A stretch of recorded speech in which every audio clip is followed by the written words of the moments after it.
फिर एक घटना घटी हमारे साथ। एक हम लोग कच्चा मकान था, बरसात हुई, मकान गिर गया। तो हम 4 भाई हैं जी। तो एक भाई, हम लोग उसी में चारों लोग सोए थे। तो एक भाई के ऊपर वो लकड़ी गिर गई, उसके रीढ़ की हड्डी में चोट लग गई। अरे। तो खैर उसको फिर इलाज उलाज हुआ, ठीक हो गया, लेकिन वो पूर्ण रूप से ठीक नहीं हुआ। जब वो बड़ा हुआ तो फिर उसको दिक्कत महसूस हुई। तो फिर उसको लेके हम लोग BHU गए, सर सुंदर, हाँ, बनारस अस्पताल। हाँ। फिर वहाँ करीब 9 महीने लगातार मैं वहाँ था। दिन में स्कूल और रात को पिताजी ECL में काम करते थे, पैसे की ज़रूरत पड़ने लगी। उसी बीच मैं टेम्पू चलाने लगा। रात में टेम्पू चलाते थे, दिन में स्कूल। फिर मौका मिलता था तो कांसीराम जी की मीटिंग उस बनारस मंडल में कहीं होती थी तो मैं ज़रूर जाता था। फिर धीरे धीरे रुचि बढ़ने लगी। फिर भाई ठीक हुआ, लेके आए घर। फिर उसके बाद पैसे की कमी थी तो हमने कहा कि अब क्या किया जाए। तो फिर दिमाग में कि चलो कमर्शियल खेती शुरू किया जाए। तो हम चारों भाई लपट करके सब्जी की खेती शुरू की वहीं गांव में। मैं खुद रात शाम को सब्जी तोड़ते थे और बोरे में पैक करके साइकिल पे लाद फान करके रखते थे। खुद हाथ से अपने साइकिल ले करके पिंडरा मंडी में सुबह बोली लगती है। हाँ।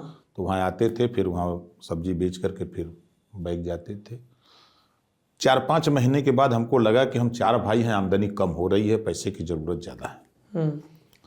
फिर हमने अपने बुद्धि विवेक से किसानों से संपर्क साधा। अब जैसे जिस इलाके से किसान आते थे, मैं सुबह पहुंच जाता था, चाय की दुकान पर बैठता था, जहाँ जलेबी, घुघरी, पूड़ी या कचौड़ी बनती थी, वही बैठते थे। कोई किसान अक्सर आते थे, सब लोग वही चाय पीते थे। तो बोल चाल प्रेम परस्पर बढ़ते बढ़ते भाव यहाँ तक हो गया कि भाई का ले आए हैं, आपका कौन सा माल है, आपका कौन सा माल है, ये भाव है, ये माल है, का भाव है, दे दो हमको। तो हमने मंडी से हट करके एक अलग अपना पैरेलल मंडी शुरू हो गई। पैरेलल तो विरोधाभास भी झेला।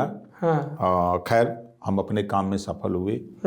फिर हमने लगभग महीने में डेली हम 2000 रुपया कमाने का लक्ष्य बना लिए कि चाहे जैसे हो सब्जी बेच के, चाहे जैसे हम उतना सफल होने लगे। फिर दिमाग में बात आई कि अभी और हमको पैसे की ज़रूरत है भाई के इलाज के लिए, परिवार को पढ़ने के लिए। तो फिर हमने गांव में उन्हीं किसानों के माध्यम से मैसेज शुरू किया कि भाई किसके यहाँ प्याज है, आलू है, गेहूं है, चना है, सरसों है, मटर है, किसके यहाँ बिक रहा है। तो हम विश्वास पर किसान को ही पैसा दे देते कि उनको बयाना ये दे देना 500 रुपया, हमारा आदमी जाएगा तौला के लेके आएगा। तो हमारी आदत थी कि विश्वसनीयता के नाते हम उनको जैसे 500 या 1000 रुपये दे दिए, वो किसान के यहाँ पहुँच गया। तो सुबह हमारा आदमी जाता था, सामान तौलवा करके, जो भी, चाहे आलू रहा हो, चाहे गेहूं रहा हो, चाहे जो भी सामान, फिर उसके बाद तुरंत उसको पैसा पेमेंट। उसके बाद उस किसान से कि ये सामान आपके यहाँ है, हमारा साधन आएगा ले जाएगा।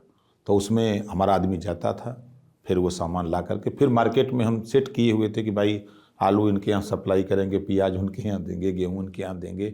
इस तरह हम अपना सेटिंग। ये आजकल जो फार्मर प्रोड्यूस ऑर्गेनाइजेशन की बात चल रही है, आप तभी से चलाने लगे थे? हाँ।